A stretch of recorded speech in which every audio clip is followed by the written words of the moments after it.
Morning, सुप्रभात। सुबह के 11 बज चुके हैं और आप देख रहे हैं टीएन न्यूज और मैं हूं आपके साथ आरती चौबे। तो चलिए करते हैं बुलेटिन की शुरुआत।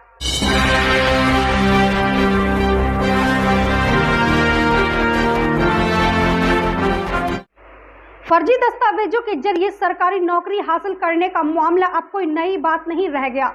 मध्य प्रदेश के दमोह जिले से आई ये खबर आपको हैरान कर देगी कि एक ही मार्कशीट पर दो जुड़वा बहनों ने 16 साल तक सरकारी नौकरी की। शिकायत के बाद जब जांच शुरू हुई तो बड़ा खुलासा हुआ। दीपेंद्र की पत्नी रश्मि ने अपना इस्तीफा दे दिया, जबकि विजय की पत्नी रश्मि यानी दूसरी बहन गायब है। वहीं दोनों बहनें करीब 80 लाख रुपए वेतन के रूप में प्रशासन से ले चुकी हैं। वहीं अब प्रशासन ने इस पूरे मामले की जांच शुरू कर दी है। वहीं जांच में अब तक 17 ऐसे मामले सामने आए हैं जिनमें फर्जी दस्तावेजों के आधार पर नौकरी ली गई थी। इनमें से 7 को टर्मिनेट किया गया है, बाकी मामलों में जांच जारी है। जुड़वा बहनों के केस में एफआईआर की प्रक्रिया भी शुरू कर दी गई है। तो ये था दमोह का वो मामला जिसने सरकारी तंत्र की जांच प्रणाली पर सवाल खड़े कर दिए हैं। अब देखना होगा कि दोषियों पर आखिर कब तक कार्रवाई होती है।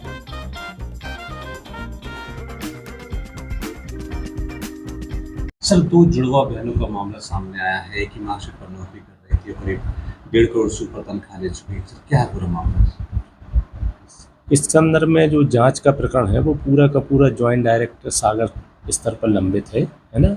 और उसमें मुख्य रूप से एक ही प्रकार की मार्कशीटें, जो एक बच्चे की जो मार्कशीटें रहती हैं उसी मार्कशीट को दूसरे बच्ची ने भी उपयोग किया और उसके आधार पर उसने अपनी नियुक्ति पाई। बाद में इसकी जानकारी आने पर संबंधित जो एक महिला थी जिसकी मार्कशीट थी वह तो गायब हो गई, एक्सपांड हो गई, पता नहीं चला उसका, और दूसरी ने अपना त्यागपत्र दे दिया। इसके संबंध में प्रकरण पुलिस में भी लिखा गया है, रिपोर्ट एफआईआर की। इतना वेतन दिया 16 सालों से, क्या उसकी रिकवरी होगी या कुछ? उसकी बाकायदा विभागीय जांच होने के बाद पूरी प्रक्रिया टर्मिनेट भी की जाएगी और जो रिकवरी का कार्य भी। सर, और भी शिक्षक ऐसे फर्जी तरीके से जॉब कर रहे हैं, उन पर भी कोई कार्रवाई नहीं हो रही? इस संदर्भ में 17 से अधिक शिक्षकों पर विभागीय जांच आदि चल रही है। इनमें से लगभग 7 शिक्षकों पर टर्मिनेशन की कार्रवाई भी की जा चुकी है और बाकी शिक्षकों पर विभागीय जांच प्रचलन में है और अतिशीघ्र विभागीय जांच प्रचलन के बाद निष्कर्ष आने पर उनके विरुद्ध भी कार्रवाई की जाएगी। सर, इतना बड़ा घोटाला है, चूक कहाँ हुई है, कहाँ समस्या है?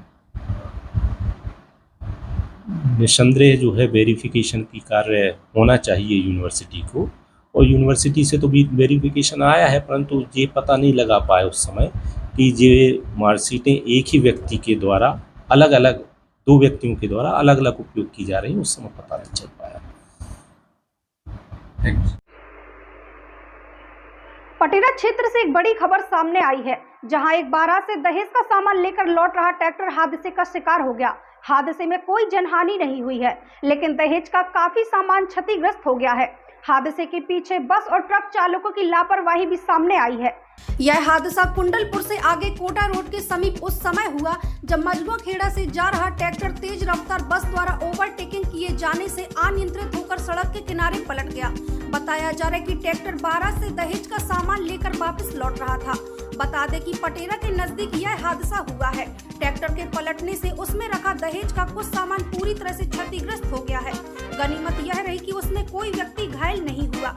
स्थानीय लोगों का कहना है कि इस इलाके में भारी वाहनों की रफ्तार और ओवरटेकिंग की घटनाएं आम हो चुकी हैं, जिससे आए दिन ऐसे हादसे होते रहते हैं। लोगों ने प्रशासन से सख्त कार्रवाई की मांग की है।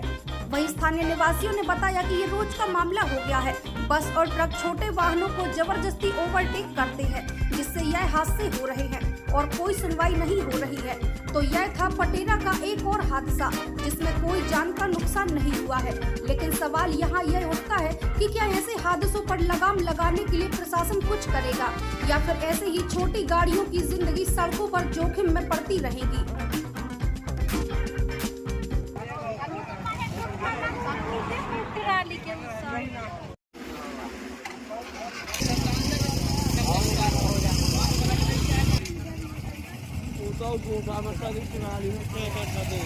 वैश्य महासम्मेलन मध्य प्रदेश के प्रदेश अध्यक्ष सुधीर अग्रवाल ने जनजातीय जनगणना को वैश्यों के लिए वरदान बताया है।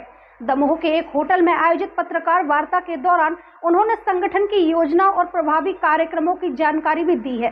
तो चलिए आपको बताते हैं पूरा मामला। बता दें कि दमोह में हुई पत्रकार वार्ता के दौरान वैश्य महासम्मेलन के प्रदेश अध्यक्ष सुधीर अग्रवाल ने कहा कि जनजातीय जनगणना वैश्यों के लिए कई संभावनाओं के द्वार खोलेगी। इस मौके पर उन्होंने घोषणा की कि 1 जून को भोपाल के वीरेंद्र भवन में विधवा, विधुर, तलाकशुदा और अधिक उम्र के वैश्य युवक युवतियों के लिए परिचय सम्मेलन आयोजित किया जाएगा। सुधीर अग्रवाल ने जानकारी देते हुए बताया कि भोपाल में 20 करोड़ रुपए की लागत से वैश्य भवन निर्माण कार्य प्रगति पर है और उन्होंने कहा कि वैश्यों की सुरक्षा और उनके अधिकारों की रक्षा ही उनकी प्राथमिकता है। हमारा संगठन प्रदेश के 65 जिलों, 20 संभागों और 435 तहसीलों में सक्रिय है। लिंगानुपात की समस्या वैश्यों में गंभीर है और इसे लेकर संगठन चिंतित भी है। प्रेस वार्ता में संभागीय अध्यक्ष राकेश अग्रवाल, जिला अध्यक्ष केसी अग्रवाल, जिला उपाध्यक्ष श्रावण सिंगई और युवा अध्यक्ष विकास अग्रवाल, नगर अध्यक्ष सत्य प्रकाश कसाटी और मीडिया प्रभारी रवि अग्रवाल भी मौजूद रहे।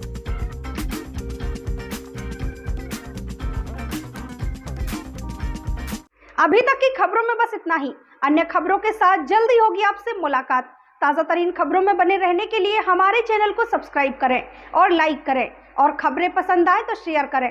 तब तक के लिए मुझे दीजिए इजाजत। नमस्कार।